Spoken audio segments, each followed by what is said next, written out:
Napoleon में बहुत सी qualities थी जिसकी वजह से उन्हें हिस्ट्री का ग्रेटेस्ट जर्नल माना जाता है। लेकिन उनकी जो सबसे बड़ी क्वालिटी थी वो थी उनकी बाउंडलेस एनर्जी। कैंपेन्स के टाइम में वो हर रोज 18 से 20 घंटे तक काम करते थे और अगर जरूरत पड़ती तो वो कई रातें सोते भी नहीं। उन्हें वॉर की हर डिटेल के बारे में पता था। कई बार तो वो मीलों तक घोड़े की सवारी करते और ट्रैवल करके फिर से काम करने लगते। बायोग्राफर्स मानते हैं कि वो कभी भी सेटिस्फाई नहीं होते थे। 1796 में उन्होंने फ्रेंच को इटली से जिताया। जैसे ही ये वॉर खत्म हुई वो अपनी फ्रेंच आर्मी को इजिप्ट के साथ वॉर के लिए ले गए। जब उन्हें लगा कि इजिप्ट के साथ वॉर ठीक नहीं चल रही है और उन्हें उनके तरीके से काम नहीं करने दिया जा रहा, तो वो फटाफट फ्रांस पहुंचे और कॉन्स्पिरेसी करके वहां के फर्स्ट काउंसिल बन गए। जैसे ही ये काम खत्म हुआ वो इटली के साथ एक और वॉर पर चले गए और बस एक के बाद एक अगले कैंपेन में वो जाते और वो भी बिना रुके एक लिमिटलेस एनर्जी के साथ। होता ये है कि जब भी हम चलता है एटीट्यूड रखते हैं तो हम बोर हो जाते हैं। नेपोलियन कहते हैं कि हम में एनर्जी की कमी तभी होती है जब हम खुद की कैपेबिलिटी से हल्के चैलेंजेस खुद को देते हैं।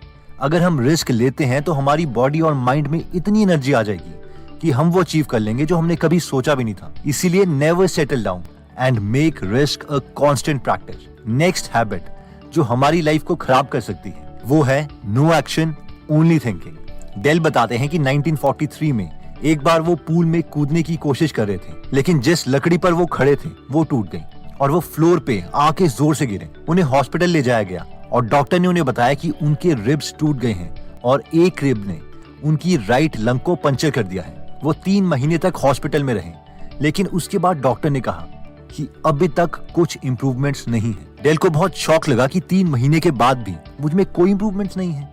उन्होंने इस पर काफी देर तक सोचा कि ऐसा इसीलिए है क्योंकि वो पूरे दिन बस लेटे रहते हैं और अपनी बीमारी के बारे में सोचते रहते हैं और इसीलिए शायद उनकी बॉडी रिकवर नहीं कर रही। डेल ने फिर डॉक्टर को बोला कि वो उन्हें 7 वाले वार्ड में शिफ्ट कर दें, जिसका नाम था कंट्री क्लब, जहां पर पेशेंट अपनी मर्जी का कोई भी काम कर सकते हैं। डेल को वहां शिफ्ट कर दिया गया। उसके बाद डेल ने वहां ऑयल पेंटिंग सीखी, साइकोलॉजी के ऊपर बहुत सारी बुक्स पढ़ी, कॉन्ट्रैक्ट ब्रिज गेम खेली। वो इन एक्टिविटीज में इतना ज्यादा बिजी हो गए थे कि उन्हें अपनी बीमारी का कुछ याद ही नहीं रहा।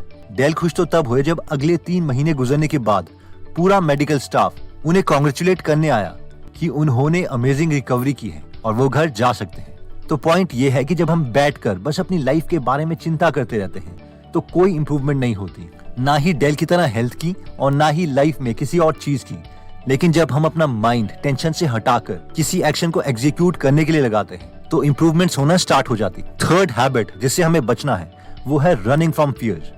वर्ल्ड वॉर में George Patton United States army के जनरल थे, जिनके मैक्सिमम फैमिली मेंबर्स भी आर्मी में जनरल्स और कर्नल्स की पोजीशन में सर्व करके सिविल वॉर के दौरान शहीद हुए थे। वर्ल्ड वॉर 1 में 1918 के दौरान पैटन पहली बार वॉर में उतरे। पैटन ने टैंक डिवीजन संभाली हुई थी। पैटन ने किसी तरह अपनी American infantry army mountain top तक पहुंचा दी, लेकिन तब जर्मन्स उन पर फायर करने लगे, जिसकी वजह से उन्हें और उनकी आर्मी को वहां पर कवर लेना पड़ा। जल्दी पैटन को पता चल गया था कि वो लोग फंस गए हैं। अगर वो पीछे की तरफ जाते हैं तो हिल के साइड से उन पर फायरिंग होगी और अगर वो आगे बढ़ते हैं तो जर्मन्स मशीन गन से उन सबको मार देंगे। पैटन बहुत डर गए, उनकी टांगें कांपने लगी। लेकिन फिर उन्हें अपने फैमिली में उन सब की याद आई जो आर्मी में शहीद हुए थे। पैटन को लगा मानो वो सब पैटन को शहीद होने के लिए बुला रहे हैं। जॉर्ज पैटन को लगा कि अगर मरना ही है तो मैं पीछे हट के नहीं बल्कि आगे बढ़कर मरूंगा। पैटन अपनी आर्मी को ऑर्डर देने के लिए जैसे ही खड़े हुए उनकी टांग में गोली लगी और वो गिर गए, पर किसी तरह वो सब वहां से निकल गए।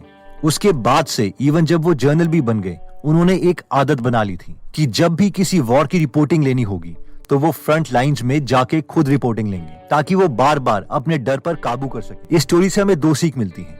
पहला, डर से छुपने से बेटर है कि हम डर का सामना करें, क्योंकि डर की वजह से हम फ्रीज हो जाते हैं और कोई भी एक्शन नहीं ले पाते। दूसरी सीख हमें ये मिलती है कि जब हम डर जाते हैं और अपना प्रेजेंस ऑफ माइंड छोड़ देते हैं तो हम सिर्फ खुद की ही नहीं बल्कि अपनी फैमिली, अपने ग्रुप, अपने फ्रेंड्स की नजरों में भी गिर जाते हैं। अगर हम लीडर हैं तो हमें बहुत से लोग देख रहे हैं, इसलिए हमें अपना कंपोजर रख के ही डिसीजन लेने चाहिए। नेक्स्ट हैबिट जिससे हमें बचना है वो है वरिंग टू मच। जोसेफ अपनी स्टोरी बताते हैं कि जब मैं छोटा था तब से ही मैं हर चीज के बारे में परेशान रहता था। कई चीजें जिनसे मैं परेशान रहता था वो रियल भी नहीं थी। कई बार तो मैं इस चीज से परेशान हो जाता था कि कहीं मैं कुछ ऐसी चीजें तो नहीं मिस कर रहा जिसके लिए मुझे परेशान होना चाहिए। काफी सालों तक ऐसा ही चलता रहा लेकिन एक बार मैं अपने दोस्तों के साथ ट्रेन स्टेशन पर था क्योंकि हमें कहीं जाना था। हमारी ट्रेन आने में कुछ टाइम था, इसलिए मैं एक दूसरी ट्रेन के सामने खड़ा हो गया जो चलने ही वाली थी। मैं उसका इंजन देखने लगा। तभी उस ट्रेन में से एक आदमी उतरा और चिल्लाया, सब ट्रेन में चढ़ गए हैं।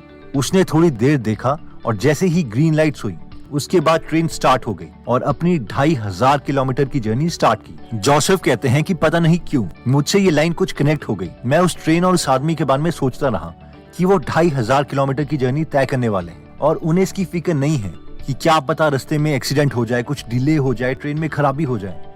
वो बस चल दिए और मैं लाइफ में बस ये सोच के टेंशन लेता रहा कि आगे क्या होगा, और हर वक्त ये सोचता रहता है कि जब लाइफ में सारी लाइट्स ग्रीन होंगी मैं तभी आगे बढ़ूंगा। लेकिन इस ट्रेन के एग्जाम्पल से अब मैंने टेंशन लेना छोड़ दिया है। जब सिग्नल मिल जाए तो चल पड़ो, जब प्रॉब्लम आ जाए उसे तब ही हैंडल करो। फिफ्थ हैबिट जिससे हमें बचना है वो है बीइंग इनसिक्योर। यार अगर ये ड्रेस पहन ली तो लोग क्या सोचेंगे? अगर सस्ता सेलफोन लेके पार्टी में चला गया तो सब मुझे गरीब समझेंगे। अगर मैंने आंटी को बता दिया कि मेरी जॉब नहीं लगी तो वो क्या सोचेंगी? हम में से हर कोई बहुत ही इनसिक्योर होता है। हमें लगता है कि बस हर इंसान सारे काम छोड़ के हमारे बारे में ही सोच रहा है, जबकि दूसरे इंसान को भी यही लग रहा होता है। जेफ बेजोस बोलते हैं कि अगर तुम्हें ऐसे कभी भी फीलिंग आती है और ऐसा लगता है कि सोशल प्रेशर बहुत ज्यादा हो गया है तो एक बार घर से बाहर निकलो और एक बहुत ही क्राउडेड जगह में जाओ और उस भीड़ को आराम से देखने लग जाओ। उनमें से एक आदमी भी तुम्हारे बारे में नहीं सोच रहा होगा। किसी माँ को अपने बच्चे की चिंता होगी, किसी को अपनी जॉब की, किसी को अपने स्कूल असाइनमेंट्स की।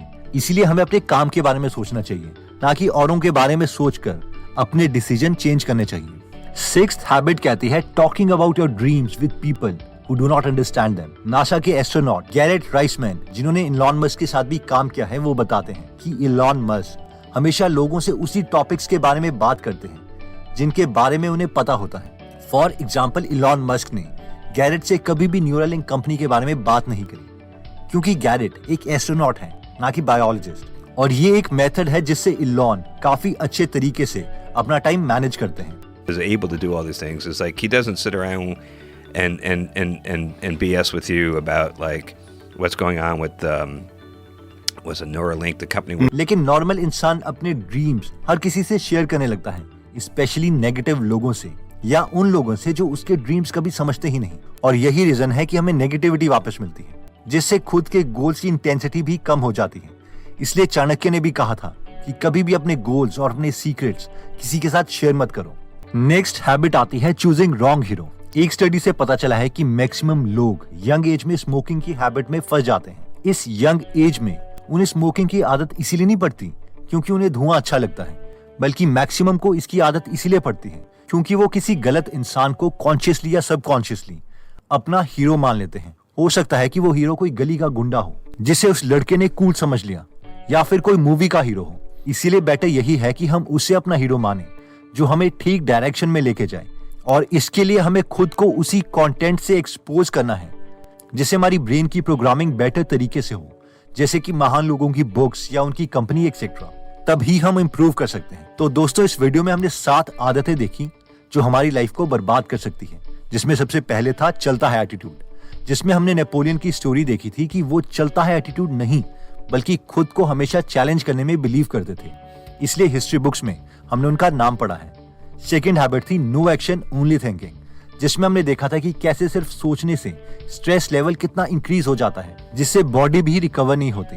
नेक्स्ट हैबिट थी रनिंग फ्रॉम फियर्स। इसमें हमने देखा था कि जॉर्ज पैटन जब एक वॉर में डर गए थे तो उस डर को हटाने के लिए वो बार बार वॉर की फ्रंट लाइन्स में जाते और खुद रिपोर्ट लेते ताकि उनका ये डर ही खत्म हो जाए। नेक्स्ट हैबिट थी वरिंग टू मच, जिसमें हमने जोसेफ की स्टोरी देखी थी कि कैसे एक नॉर्मल ट्रेन की जर्नी से उनको लेसन मिला कि किस तरीके से 2500 किलोमीटर की जर्नी के लिए भी उनके ऑपरेटर्स टेंशन नहीं लेते थे, बस सामने जितना टारगेट है उसी के अकॉर्डिंग एक एक माइल कवर करते थे। नेक्स्ट हैबिट थी बीइंग इनसिक्योर, जिसमें हमने देखा था कि हम हमेशा ये सोचते रहते हैं कि और लोग हमारे बारे में क्या सोचेंगे, लेकिन अगर हम एक भीड़ वाले इलाके में जाएं तो हमें पता चल जाएगा कि किसी को भी हमारी परवाह नहीं है। इसलिए हमें खुद की समझ से एक्शन लेना चाहिए, ना कि सोशल प्रेशर में आके। नेक्स्ट हैबिट थी talking about your dreams with people who do not understand them, जिसमें हमने देखा था कि वैसे तो हमें अपने गोल्स किसी के साथ शेयर करने ही नहीं चाहिए, लेकिन अगर करने भी हैं तो उसी से शेयर करो जो उन गोल्स को समझ सके, वरना हमेशा नेगेटिविटी ही मिलेगी। नेक्स्ट हैबिट थी रॉन्ग हीरो, जिसमें हमने देखा था कि मैक्सिमम यंगस्टर्स की लाइफ इसलिए बर्बाद होती है क्योंकि वो गलत इंसान को सबकॉन्शियसली अपना हीरो मान लेते हैं। इसलिए बेटर यही है कि हम उन लोगों से इंप्रेस हों, उन लोगों को अपना हीरो माने जो इंटेलेक्चुअल हो और सोसाइटी के लिए कंट्रीब्यूट कर रहे हो। दोस्तों, अगर आप अच्छी हैबिट्स खुद में लाना चाहते हैं तो मेरे ओपिनियन में सबसे बेस्ट हैबिट है बुक्स।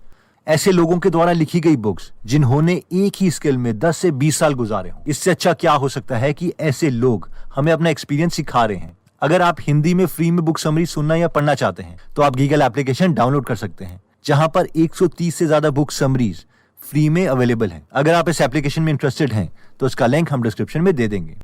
दोस्तों, अगर आपको लगता है कि ये वीडियो आपके किसी फ्रेंड या फैमिली मेंबर के काम आ सकती है तो आप इस वीडियो को उनके साथ जरूर शेयर करें ताकि उनकी लाइफ भी इंप्रूव हो। एनीवेज दोस्तों, अगर आप ऐसी नॉलेजेबल वीडियोस मिस नहीं करना चाहते तो सब्सक्राइब करने के बाद बेल का बटन दबाना मत भूलिएगा। आप कमेंट करके ये भी बता सकते हैं कि आप नेक्स्ट वीडियो किस टॉपिक पर चाहते हैं। जल्द ही हम आपसे दोबारा मिलेंगे। जय हिंद।